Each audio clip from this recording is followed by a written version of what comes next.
Hello' বন্ধুসকল, স্বাগতম জনাইছোঁ মোৰ এডুকেশ্যনেল ক্ৰিছ ইউটিউব চেনেলটোত। আমি এটা জিকে সিৰিজ আৰম্ভ কৰিছিলোঁ আৰু আমাৰ চেনেলটোত প্ৰথমবাৰৰ বাবে আহিলে চেনেলটো ছাবস্ক্ৰাইব কৰি দিব আৰু ভিডিঅ'টো ভাল পালে ভিডিঅ'টোক লাইক কৰি দিব, ঠিক আছে। তো বলক বন্ধুসকল, আজিৰ মক টেষ্ট পেপাৰটো আৰম্ভ কৰোঁ। তো আজিৰ প্ৰথমটো কুৱেশ্যন হ'ল 2023 চনৰ চন্দ্ৰযান 3 অভিযানৰ সৈতে অসমৰ কোনজন ব্যক্তি জড়িত? ইয়াৰ অপশ্যনবোৰ আপোনালোকে চাব পাৰিছে। অপশ্যন এ দি আছে doctor Jitendra Nath Goswami, option B দি আছে doctor Binoy Kumar Saikia, option C দি আছে সোণাই দত্ত, অপশ্যন ডি দি আছে এইবোৰৰ এগৰাকীও নহয়। ইয়াৰ ভিতৰত কাৰেক্ট এনচাৰটো হ'ল অপশ্যন চি, চয়ন দত্ত। চয়ন দত্তই 2023 চনৰ চন্দ্ৰযান 3 অভিযানৰ সৈতে জড়িত আছিল, ঠিক আছে। নেক্সট কুৱেশ্যনটোলৈ যাওঁ। এছিয়াৰ আটাইতকৈ পুৰণি আৰু বিশ্বৰ তৃতীয় পুৰণি গল্ফ খেলপথাৰ যোৰহাট জিমখানা ক্লাব প্ৰতিষ্ঠা হৈছিল। আপোনালোকে ক'ব লাগে কিমান চনত প্ৰতিষ্ঠা হৈছিল। ইয়াৰ আপোনালোকে অপশ্যনবোৰ চাব পাৰিছে। 1771, 1869, 1600, 1876। ইয়াৰ ভিতৰত কাৰেক্ট এনচাৰটো হ'ল অপশ্যন ডি, 1876 চনত জিমখানা ক্লাব প্ৰতিষ্ঠা হৈছিল, ঠিক আছে। নেক্সট কুৱেশ্যনটো আপোনালোকে চাব পাৰে। জোনাকী 1889 মুখপাত্ৰ আছিল। জোনাকী কাৰ মুখপাত্ৰ আছিল? ইয়াক আপোনালোকে ক'ব লাগে।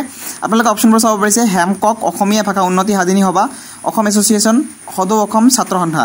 ইয়াৰ ভিতৰত কাৰেক্ট এনচাৰটো হ'ল অপশ্যন বি, অসমীয়া ভাষা উন্নতি সাধিনী সভা, ঠিক আছে। জোনাকী অসমীয়া ভাষা উন্নতি সাধিনী সভাৰ মুখপাত্ৰ আছিল, ঠিক আছে। নেক্সট কুৱেশ্যনলৈ যাওঁ। অসমৰ কণ্ঠ দিনত সতী জয়মতী দিৱস পালন কৰা হয়। ইয়াৰ ভিতৰত আপোনালোকে অপশ্যনবোৰ চাব পাৰিছে। Option A 27 March, option B দি আছে 14 জানুৱাৰী, অপশ্যন চি দি আছে 2 ডিচেম্বৰ, অপশ্যন ডি দি আছে 24 নৱেম্বৰ। ইয়াৰ ভিতৰত কাৰেক্ট এনচাৰটো হ'ল অপশ্যন এ 27 মাৰ্চ, ঠিক আছে। এই কুৱেশ্যনসমূহ মষ্ট ইম্পৰ্টেণ্ট হয়, ঠিক আছে। নেক্সট কুৱেশ্যনটোলৈ যাওঁ। নিম্নলিখিত কোনজন অসমক ঘূৰণীয়া মেজমলত প্ৰতিনিধিত্ব কৰা একমাত্ৰ অসমীয়া আছিল? ইয়াৰ ভিতৰত আপোনালোকে অপশ্যনবোৰ চাব পাৰিছে। চন্দ্ৰধৰ বৰুৱা, লীলাধৰ বৰুৱা, নবীন চন্দ্ৰ বৰদলৈ, গোপীনাথ বৰদলৈ। ইয়াৰ ভিতৰত কাৰেক্ট এনচাৰটো হ'ল অপশ্যন এ, চন্দ্ৰধৰ বৰুৱা, ঠিক আছে। নেক্সট কুৱেশ্যনটোলৈ যাওঁ। অসমৰ কিমান শতাংশ ভূমি অৰণ্যই আৱৰি আছে? আপোনালোকে অপশ্যনবোৰ চাব পাৰিছে। এই অপশ্যনবোৰৰ ভিতৰত কাৰেক্ট এনচাৰটো হ'ল অপশ্যন চি, 30ৰ পৰা 35%, ঠিক আছে। অসমৰ 30ৰ পৰা 35% ভূমি অৰণ্যই আৱৰি আছে, ঠিক আছে। নেক্সট কুৱেশ্যনলৈ যাওঁ। 7 নম্বৰ কুৱেশ্যনটো হ'ল 1823 চনত ৰবাৰ্ট ব্ৰুছে অসমত নিম্নলিখিত কোনখন ঠাইত চাহ আৱিষ্কাৰ কৰিছিল? আপোনালোকে অপশ্যনবোৰ চাব পাৰিছে। অপশ্যন এ দি আছে তেজপুৰ, অপশ্যন বি দি আছে বিশ্বনাথ, অপশ্যন চি দি আছে চাবুৱা, অপশ্যন ডি দি আছে ৰংঘৰ। আপোনালোকে ইয়াৰ কাৰেক্ট এনচাৰটো জানিলে কমেণ্ট কৰিব। আৰু ইয়াৰ কাৰেক্ট এনচাৰটো হ'ল অপশ্যন ডি, ৰংঘৰ, ঠিক আছে। 1823 চনত ৰবাৰ্ট ব্ৰুছে অসমত ৰংঘৰত চাহ আৱিষ্কাৰ কৰিছিল। তো বলক নেক্সট কুৱেশ্যনটোলৈ যাওঁ। নেক্সট কুৱেশ্যনটো দি আছে বাল্মীকি ৰামায়ণক সপ্তকাণ্ড ৰামায়ণ নামৰ অসমীয়া শ্লোকলৈ অনুবাদ কৰা প্ৰথম অসমীয়া কবি কোন আছিল? আপোনালোকে অপশ্যনবোৰ চাব পাৰিছে। Option A Ratnakar Kandali, option B দি আছে শ্ৰীধৰ কন্দলী, অপশ্যন চি দি আছে অনন্ত কন্দলী, অপশ্যন ডি দি আছে মাধৱ কন্দলী। ইয়াৰ ভিতৰত কাৰেক্ট এনচাৰটো হ'ল অপশ্যন ডি, মাধৱ কন্দলী, ঠিক আছে। এই কুৱেশ্যনসমূহ আপোনালোকে বহীত লিখি ৰাখিব, মষ্ট ইম্পৰ্টেণ্ট কুৱেশ্যন হয়, ঠিক আছে। এই কুৱেশ্যনবোৰৰ পৰাই আপোনালোকে এডিআৰ গ্ৰেড 4 গ্ৰেড 3 কুৱেশ্যন দেখা পাব, ঠিক আছে। নেক্সট কুৱেশ্যনলৈ যাওঁ। ব্ৰহ্মপুত্ৰ নদীৰ ওপৰত দলং নিৰ্মাণ কৰিবলৈ চেষ্টা কৰা প্ৰথম অসমীয়া কোন আছিল? ইয়াৰ ভিতৰত আপোনালোকে অপশ্যনবোৰ চাব পাৰিছে। এই অপশ্যনবোৰৰ ভিতৰত কাৰেক্ট এনচাৰটো হ'ল অপশ্যন এ, কলীয়া ভমৰা বৰফুকন। কলীয়া ভমৰা বৰফুকন নামৰ যিজন ব্যক্তি আছে, এই ব্যক্তিজনে ব্ৰহ্মপুত্ৰ নদীৰ ওপৰত দলং নিৰ্মাণ কৰিবলৈ চেষ্টা কৰা প্ৰথম অসমীয়া, ঠিক আছে। নেক্সট কুৱেশ্যনলৈ যাওঁ। নেক্সট কুৱেশ্যনটো দি আছে কোচবিহাৰৰ প্ৰথম শাসক কোন আছিল? আপোনালোকে অপশ্যনবোৰ চাব পাৰিছে। লক্ষ্মীনাৰায়ণ, ৰঘুদেৱ, বিশ্বসিংহ, ওপৰৰ এটাও নহয়। ইয়াৰ ভিতৰত কাৰেক্ট এনচাৰটো হ'ল অপশ্যন এ, লক্ষ্মীনাৰায়ণ। নেক্সট কুৱেশ্যনটোলৈ যাওঁ। 11 নম্বৰ কুৱেশ্যনটো হ'ল অসমীয়া চনেট প্ৰিয়তমাৰ চিঠি কোনে ৰচনা কৰিছিল? ইয়াৰ আপোনালোকে অপশ্যনবোৰ চাব পাৰিছে। মষ্ট ইম্পৰ্টেণ্ট কুৱেশ্যন হয়। আৰু ইয়াৰ অপশ্যনবোৰৰ ভিতৰত কাৰেক্ট এনচাৰটো হ'ল অপশ্যন এ, হেমচন্দ্ৰ গোস্বামী, ঠিক আছে। হেমচন্দ্ৰ গোস্বামীয়ে অসমীয়া চনেট প্ৰিয়তমাৰ চিঠি ৰচনা কৰিছিল।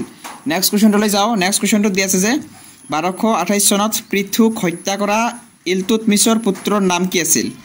তো ইয়াৰে আপোনালোকে অপশ্যনবোৰ চাব পাৰিছে। মহম্মদ শ্বাহ, আহমদ শ্বাহ, আবু বক্কৰ খিলজি, ওপৰততো এটাও নহয়। ইয়াৰ ভিতৰত কাৰেক্ট এনচাৰটো হ'ল অপশ্যন এ, মহম্মদ শ্বাহ। মহম্মদ শ্বাহে 1228 চনত পৃথুক হত্যা কৰা ইলতুৎমিছৰ পুত্ৰ আছিল, ঠিক আছে।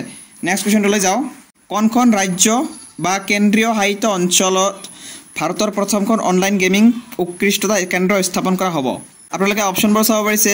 অপশ্যন এ দি আছে ছিকিম, অপশ্যন বি দি আছে কৰ্ণাটক, অপশ্যন চি দি আছে মেঘালয়, অপশ্যন ডি দি আছে অসম। ইয়াৰ ভিতৰত কাৰেক্ট এনচাৰটো হ'ল অপশ্যন চি, মেঘালয়, ঠিক আছে। নেক্সট কুৱেশ্যনটোলৈ যাওঁ। তলৰ কণ্ঠ বড়ো বাদ্যযন্ত্ৰ নহয়? আপোনালোকে অপশ্যনবোৰ চাব পাৰিছে। অপশ্যন এ খাম, অপশ্যন বি পুং, অপশ্যন চি চিফুং, অপশ্যন ডি চেৰজা। ইয়াৰ ভিতৰত কাৰেক্ট আনসাৰটো হ'ল অপশ্যন বি পুং। পুংটো কি হয় বড়োসকলৰ বাদ্যযন্ত্ৰ নহয় আৰু বাকী তিনিটা বড়োসকলৰ বাদ্যযন্ত্ৰ হয় খাম চিফুং চেৰজা এইখিনি এই তিনিটা বড়োসকলৰ বাদ্যযন্ত্ৰ হয় নেক্সট কোৱেশ্চনটোলৈ যাওঁ ৰামায়ণৰ মতে অমৃতৰাজ কোনখন ৰাজ্যৰ প্ৰতিষ্ঠাপক আছিল আপোনালোকে অপশ্যনবোৰ চাব পাৰিছে option A Pragjyotish option B Kamrup option C Harupeshwar option D Coochbehar most important question হয় আৰু ইয়াৰ ভিতৰত কাৰেক্ট আনসাৰটো হ'ল অপশ্যন এ প্ৰাগজ্যোতিষ ঠিক আছে ৰামায়ণৰ মতে অমৃতৰাজ প্ৰাগজ্যোতিষৰ প্ৰতিষ্ঠাপক আছিল ঠিক আছে নেক্সট কোৱেশ্চনলৈ যাওঁ নিম্নলিখিত কোনখন অসমীয়া কথাছবি 2017 চনৰ শ্ৰেষ্ঠ চলচ্চিত্ৰৰ ৰাষ্ট্ৰীয় চলচ্চিত্ৰ বঁটা লাভ কৰা তৃতীয়খন চলচ্চিত্ৰ আছিল আপোনালোকে অপশ্যনবোৰ চাব পাৰিছে ৰঙা পুলিচ ভিলেজ ৰকষ্টাৰ হালধীয়া চৰাই বাওধান খায় এইবোৰ এটাও নহয় ইয়াৰ ভিতৰত কাৰেক্ট আনসাৰটো হ'ল অপশ্যন বি ভিলেজ ৰকষ্টাৰ যিটো চলচ্চিত্ৰ আছে এইটো ৰাষ্ট্ৰীয় চলচ্চিত্ৰ বঁটা লাভ কৰিছিল ঠিক আছে নেক্সট কোৱেশ্চনলৈ যাওঁ কামৰূপ ৰাজ্যৰ কোনজন ৰজাক মহাৰাজাধিৰাজ বুলি জনা গৈছিল আপোনালোকে অপশ্যনবোৰ চাব পাৰিছে পুষ্য বৰ্মন নৰনাৰায়ণ ভাস্কৰ বৰ্মন বলবৰ্মন ইয়াৰ ভিতৰত কাৰেক্ট আনসাৰটো হ'ল অপশ্যন এ পুষ্য বৰ্মন কামৰূপ ৰাজ্যৰ পুষ্য বৰ্মনক মহাৰাজাধিৰাজ বুলি জনা গৈছিল নেক্সট কোৱেশ্চনলৈ যাওঁ নেক্সট কোৱেশ্চনটো দি আছে নিম্নলিখিত কোনগৰাকী 1968 চনৰ 5 অক্টোবৰত ভাৰতীয় ডাক টিকটত স্থান লাভ কৰা প্ৰথম অসমীয়া আছিল আপোনালোকে অপশ্যনবোৰ চাব পাৰিছে ডক্টৰ ভূপেন হাজৰিকা ৰাধা গোবিন্দ বৰুৱা লক্ষ্মীনাথ বেজবৰুৱা এইসকলৰ কোনো নহয় ইয়াৰ ভিতৰত কাৰেক্ট আনসাৰটো হ'ল অপশ্যন চি লক্ষ্মীনাথ বেজবৰুৱা ঠিক আছে নেক্সট কোৱেশ্চনটোলৈ যাওঁ বিশজন পাইক বৰাৰ অধীনত আছিল একেদৰে 3000 আৰু 6000 পাইকক নেতৃত্ব দিছিল আপোনালোকে ক'ব লাগে ইয়াৰ কাৰেক্ট আনসাৰটো অপশ্যন এ দি আছে হাজৰিকা আৰু ৰাজখোৱাই অপশ্যন বি দি আছে ৰাজখোৱা আৰু ফুকনে অপশ্যন চি দি আছে ফুকন আৰু শইকীয়াই অপশ্যন ডি দি আছে হাজৰিকা আৰু শইকীয়াই এই ভিতৰত কাৰেক্ট আনসাৰটো হ'ল অপশ্যন বি ৰাজখোৱা আৰু ফুকনে ঠিক আছে নেক্সট কোৱেশ্চনলৈ যাওঁ 2023 চনৰ ছেপ্টেম্বৰ মাহত কাজিৰঙা ৰাষ্ট্ৰীয় উদ্যানৰ প্ৰথম মহিলা সঞ্চালক হিচাপে কাক নিযুক্তি দিয়া হৈছে